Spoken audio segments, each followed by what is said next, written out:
Hello दोस्तों, आपके channel Anil coaching centre में आपका स्वागत है।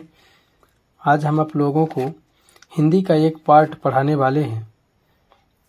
उस पार्ट का नाम है छंद। इसके पहले कहा जाए कि यदि जिद है तो जीत जरूर होगी। जैसे कहा जाता है, ठोकरें आपको गिरा नहीं सकती, अब मेहनत कभी आपको हरा नहीं सकती। यदि अगर आपके अंदर जिद हो ना, तो आपको हार भी हरा नहीं सकती। यदि आपने जिद बना लिया है कि हमको अच्छे अंक से पास होना है, तो आपको कोई नहीं रोक सकता है। ठीक है, अब चलते हैं छंद की ओर। छंद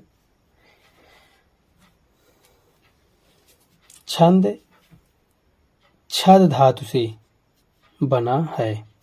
छंद छद धातु से बना है, जिसका अर्थ है आदिहित होना, करना या खुश रहना। ये छंद का मतलब है या अर्थ है उसका। छंद का दूसरा नाम पिंगल भी कहा गया है। पिंगल क्यों कहा गया है? क्योंकि पिंगल नाम के एक ऋषि थे। उन्होंने छंद के बारे में पूरा जानकारी दिया था, इसलिए वे अपने नाम पर एक दूसरा नाम बता दिए थे, जिसे पिंगल कहा गया है। यदि कहा जाए कि छंद का सर्वप्रथम प्रयोग किस में किया गया था, तो छंद का सर्वप्रथम प्रयोग या उल्लेख कहा जाए तो किस में किया गया है? ऋग्वेद में। वेद कितने होते हैं? तो वेदों की संख्या 4 होती है। ऋग्वेद, सामवेद, अथर्ववेद, ऋग्वेद, ये सब जो बताए गए हैं, यजुर्वेद। तो ऋग्वेद में छंद को बताया गया है। ठीक है, अब चलते हैं छंद की परिभाषा। तो छंद की परिभाषा एक छोटा सा भी है और एक बड़ा सा भी, जैसे आपको पसंद आए। आप दो में से एक किसी को भी पढ़ सकते हैं। यदि आप जैसे पढ़ते हैं कविता का शाब्दिक अर्थ ही छंद है, तो इसमें आपको कुछ जोड़ना पड़ेगा। इसमें याति, गति, लय, तुक, वर्ण, इनमें सबको आपको ऐड करना होगा। या अथवा वाला परिभाषा आप अच्छे से पढ़ लें।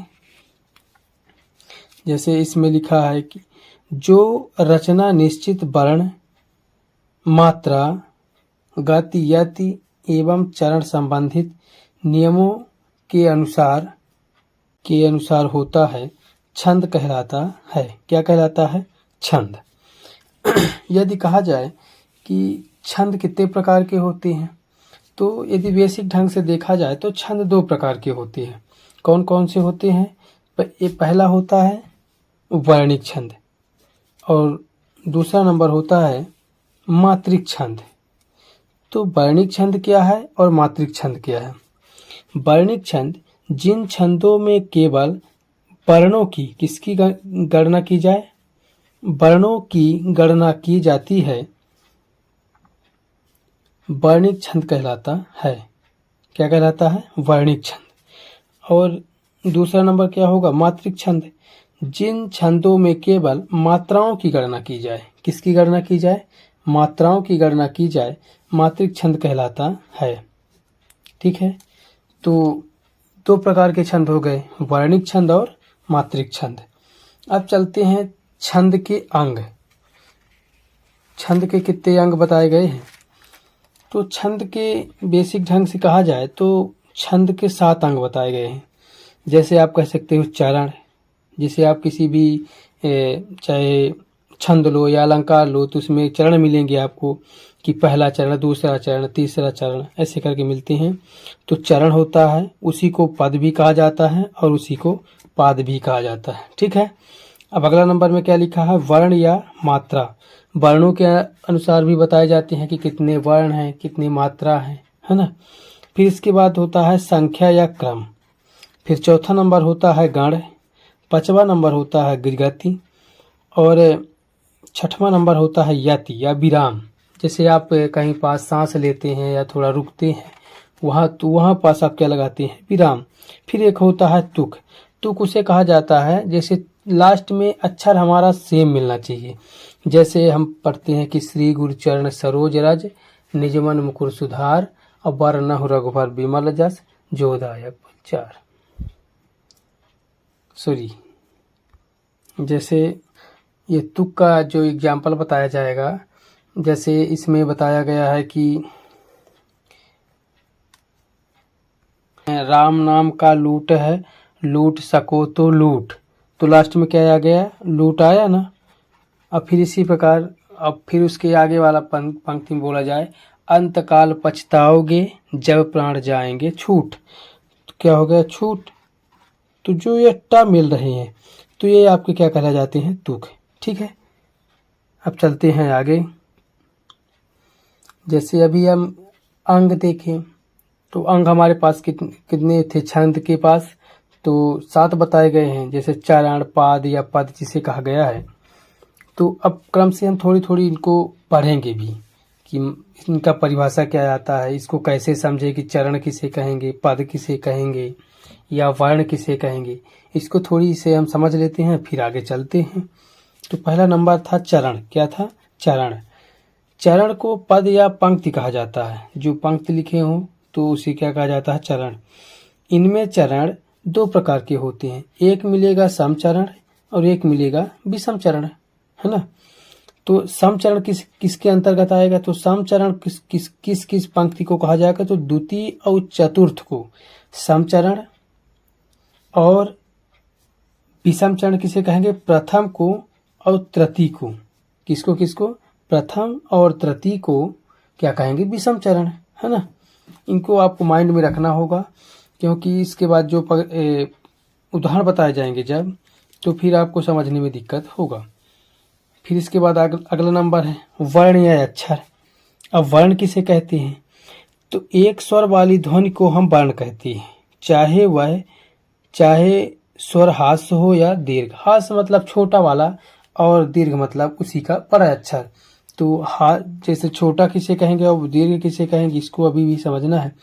तो इनमें से वर्ण को अक्षर भी कहते हैं, वर्ण को अक्षर भी कहा जाता है। ये 2 प्रकार के होते हैं। ये 2 प्रकार के कौन कौन है भला। पहला है हास्य स्वर वाले वर्ण। हास्य स्वर किसे कहेंगे, हास्य स्वर वह कहलाता है जिसमें छोटा अच्छा लिखा हो, जैसे छोटा आ, छोटी ई, छोटा ऊ, ऋषि, छोटा का, बड़ा छोटी की, छोटा को। यदि ये अक्षर मिल जाए तो आपको समझ लेना है कि यह क्या है, हास्य है। दीर्घ में क्या आएंगे, बड़ा या, बड़ी, बड़ा ऊ, ए और ओ। इन चीज़ों को आपको ध्यान रखना है, क्योंकि जब हम लघु और गुरु पढ़ाएंगे तो वहाँ आपको ध्यान में रखना पड़ेगा कि किसको हम कहाँ लेना है हमको, है ना। अब चलते हैं मात्रा। वर्ण कहो या मात्रा कहो वही माना जाएगा। तो वर्ण, किसी वर्ण या ध्वनि के उच्चारण को मात्रा कहा जाता है। क्या कहा जाता है, किसी वर्ण या ध्वनि के उच्चारण को मात्रा कहा जाता है। ये 2 प्रकार के होते हैं। तो इसमें भी वही मिलेगा आपको, एक मिलेगा स्वर मतलब हास्य स्वर, जिसे एक मात्रिक किसे कहेंगे, जिसमें मात्रा की संख्या 1 हो। दीर्घ स्वर किसे कहेंगे, या जिसे कहेंगे द्विमात्रिक। तो द्विमात्रिक वह कहलाएगा जैसे बड़ा आ, एक ठू ये हो गया और एक ठू ये। जैसे बड़ी ई, ये एक ये हुआ, एक ये ऊपर जो पाई लगा है ना। बड़ा ऊ, ए ओ और औ, ये द्विमात्रिक हैं। फिर इसी के नीचे चलते हैं।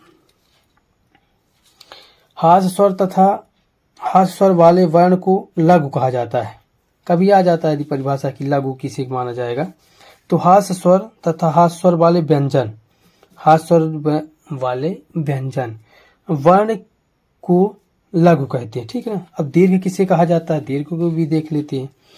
तो दीर्घ स्वर तथा दीर्घ स्वर वाले व्यंजन वर्ण को गुरु कहा जाता है। मतलब लघु का चिन्ह ऐसा होगा और दीर्घ का ईएस की तरह होगा। इनको आपको ध्यान रखना है जब वहाँ हम पढ़ाएंगे गीतिका, हर गीतिका, रोला, उल्लाला, तो वहाँ इसका सबका प्रयोग किया जाएगा।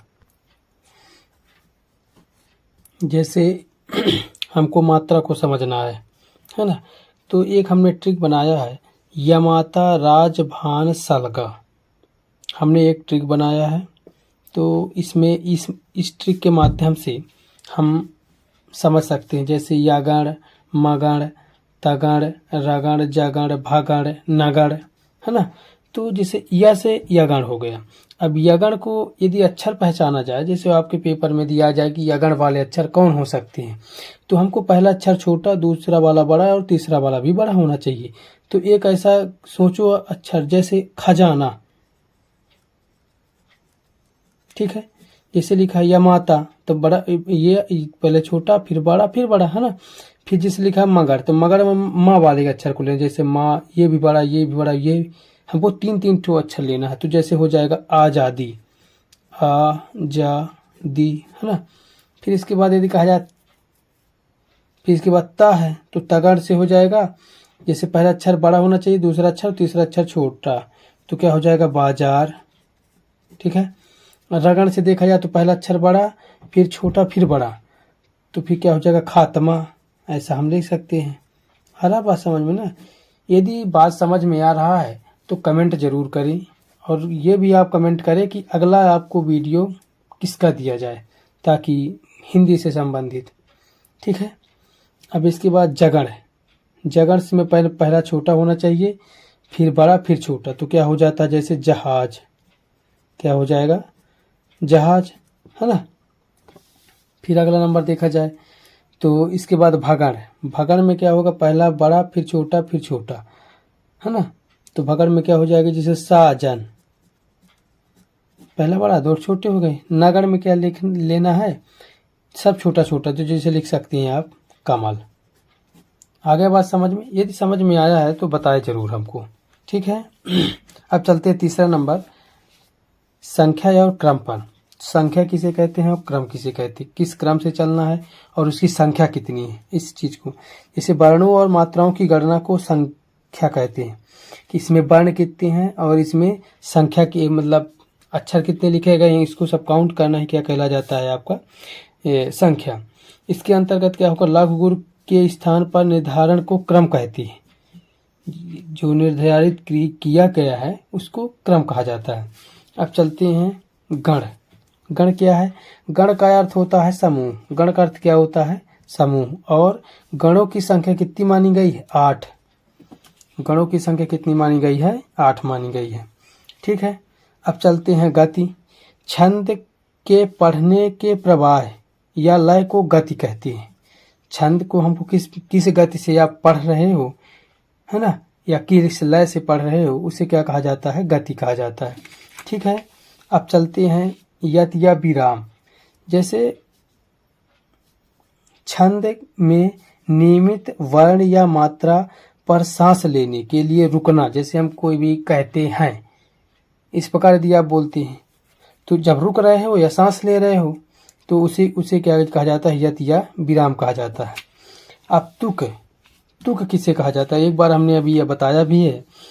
तुक किसे कहा जाता है, जैसे छंद के चरण के अंत के अक्षर को देखना है, जिसमें समान स्वर या व्यंजन की स्थापना हो, उसे तुक कहते हैं। समान स्वर मिल जाए या कि व्यंजन मिल जाए, वावेल या कॉन्सोनेंट जिसे कहा जाता है ना, तो उसे क्या मानेंगे, हम तुक मानेंगे।